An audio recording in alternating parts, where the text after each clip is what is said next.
All right. Let's just do the setup real quick, because I'm sure that's a lot of people just want to know what's in the car, and that's more important to them. And then I'll get into what it really takes. So G39, so set up G3900, boost line rods, JSR spec Trom pistons, heavy duty wrist pin. The option is like 50 or 60 psi rated wrist pin, Cometic head gasket, ported and polished cylinder head myself, Ferrea valves, springs, retainers, Ferrea bronze valve guides, 4-piston TR2 cams. Real quick, why TR2 and not TR3? Because the TR3s require swapping the exhaust spring seat from the regular Ferrea kit to a different part number. And after building the motor, at that point I was not going to rip the cylinder head back off and have to wait weeks again for the head gasket to swap it. Yes, it could be done on the car, but I heard it's a real MF and I could not find a tool that would work. So TR2 cams it was. FK8 TD Gen 1 injectors are in the car. The FK8 TD high pressure line, for those you don't know, fk8td.com is my website. These are my products. The Extreme DI Evo pump, Deechworks in-tank pump. I modified the pump filter assembly to flow more. Just so you guys know, the fuel pump that you put in that little sock on the bottom is not the filter. This is the actual filter on these cars. They are not ethanol rated. Every few years they need to be replaced. Let me see. My 6AN line kit from front to back is on the car. Let me see. It's direct port methanol, the radium plate that I modified to accept methanol nozzles. It's port matched to the head, and then the manifold is intake manifold is ported. Let me see what other little things and tricks up the sleeve. I think that pretty much covers the basis of the setup. It's a Clutch Masters race twin disc bought through 4-piston, which is a 725 titanium. It says on it. It's like a extra. It's a heavier, more heavy duty version. The Clutch Masters hydraulic throwout upgrade. I have the master cylinder. I've not put it in there yet. I did modify my master, so to get rid of the kind of the delay valve portion of it. Let me see. I do have my 17-inch welds. My Mickey Thompson's on there, but I didn't take it to the dyno because I didn't want to tear them up on the dyno roller. It has a tendency to chew up, drag radials, and so I went there on my stock rim and tire. I should say stock rim, and it's like a Nitto, like 200 treadwear rated tire. And I proceeded to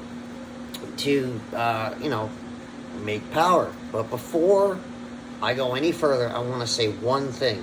If you think you're going to copy everything I just said, put the parts in the car, and you're going to make 700 horsepower, and it's just going to be that easy, you got a very rude awakening coming.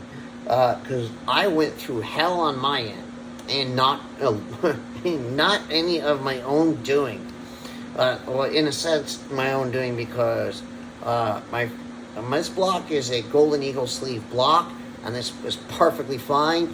The previous block was not sleeved by them, and first got it back, and the first thing was that when I went to put the crank and rods in, I turned it, clunk, the actual sleeve went past the bottom, and the factory's clearance, you just need to have the factory clearance to fit boost line rods, and that was not done. The bore was bored out too big for the piston, and what happened was the bottom of the piston, you see nothing on the bottom there, so this piston was, and you see the top there, was dragging down the bore on an angle because it's an offset bore, and the bore was done too big for the size of the piston.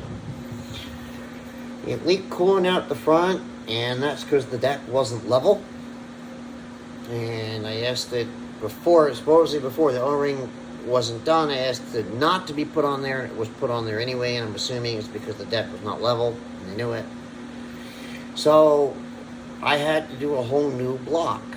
So these are things like I can't control.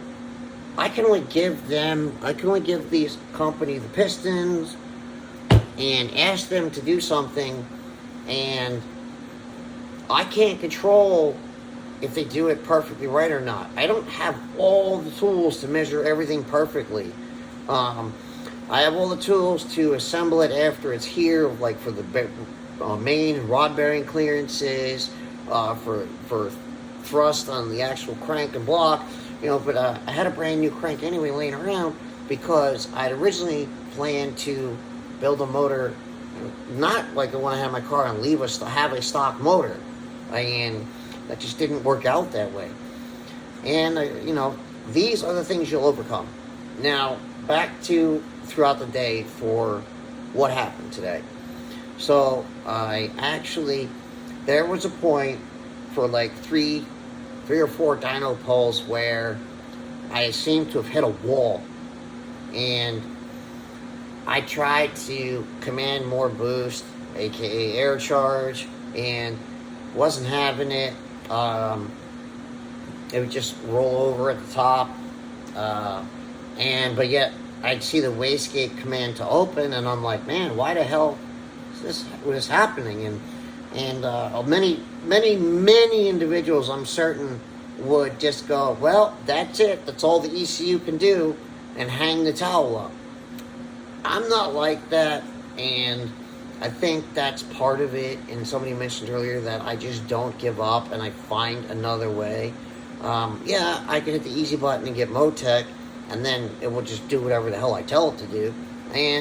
But I didn't.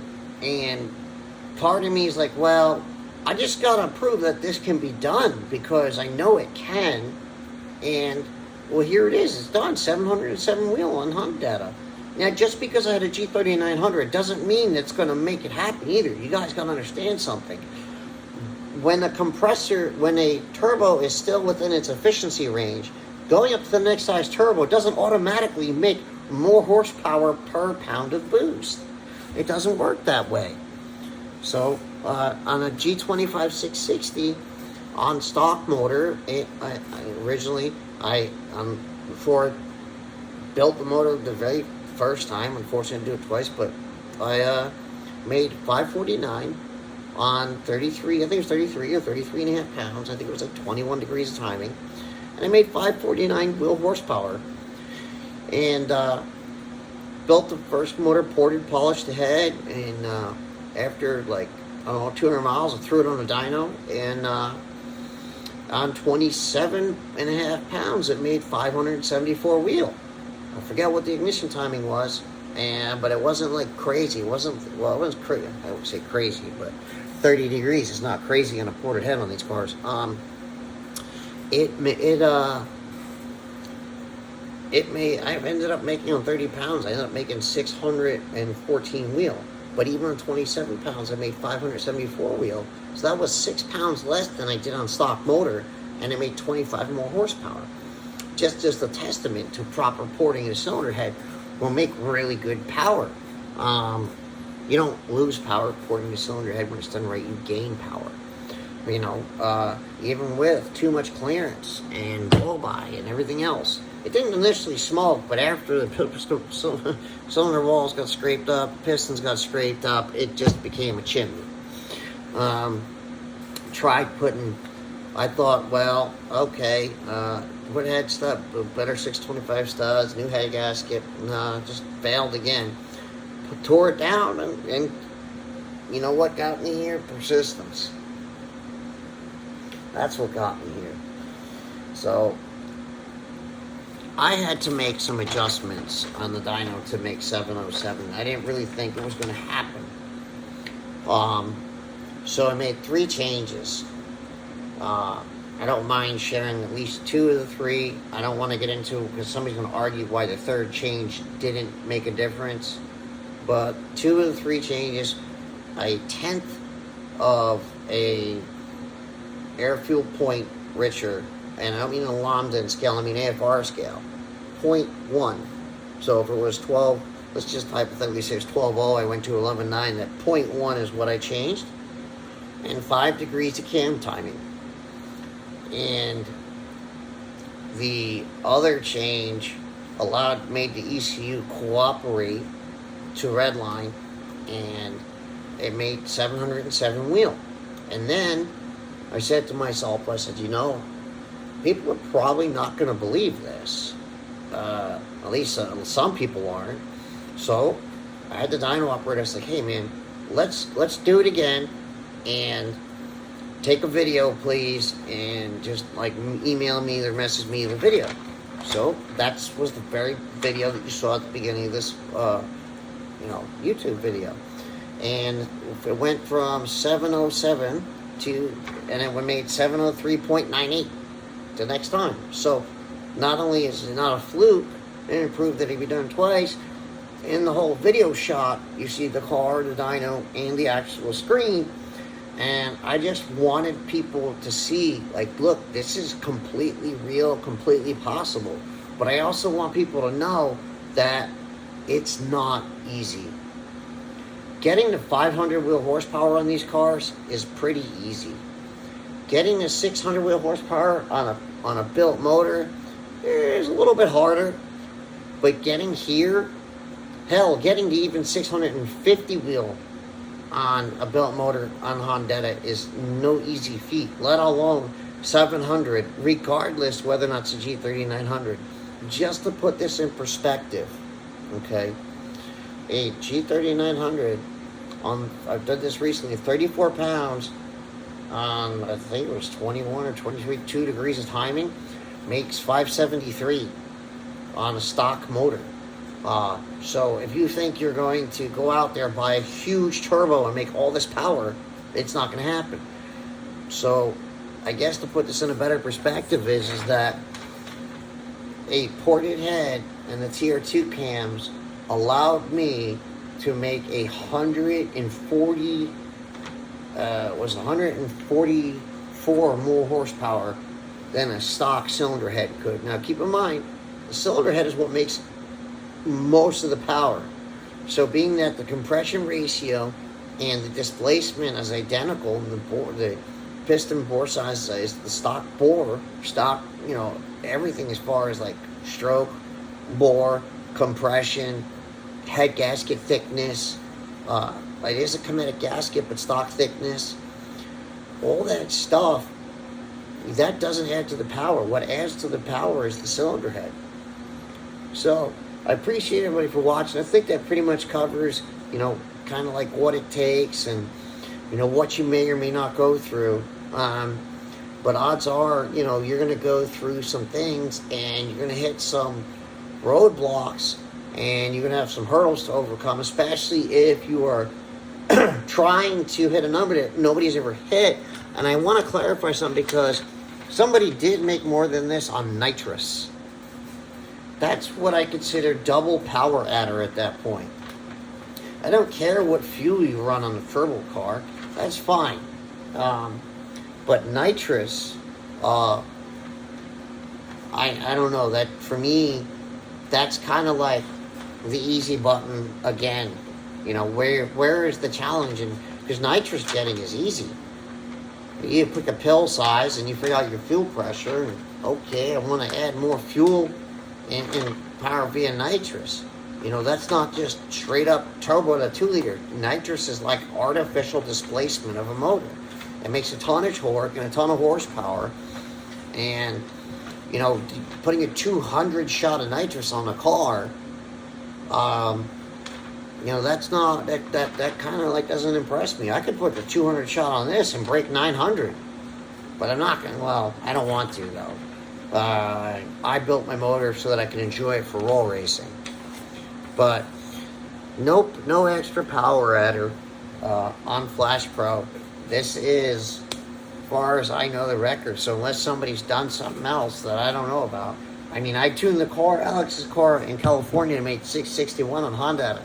And as far as I know, the next closest car is 609, and they are on methanol, and I think Q16 on a G3770 on a built motor also. So, and you know, torque. That was another thing. Is Alex's car? We really were after torque. We weren't after like gigantic, like 700 wheel horsepower or horsepower. We were after a lot of torque because that car is out there going to go out there to testing for a quarter mile drag racing. So it's not just roll race. My car is strictly roll race.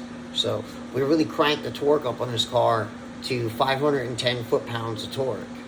And I think it was it's over 500 foot-pounds of torque from 4,500 RPM all the way out to like from 6,500, I think it is, over 500 foot-pounds of torque. So that car is designed to get out the hole and get down the track.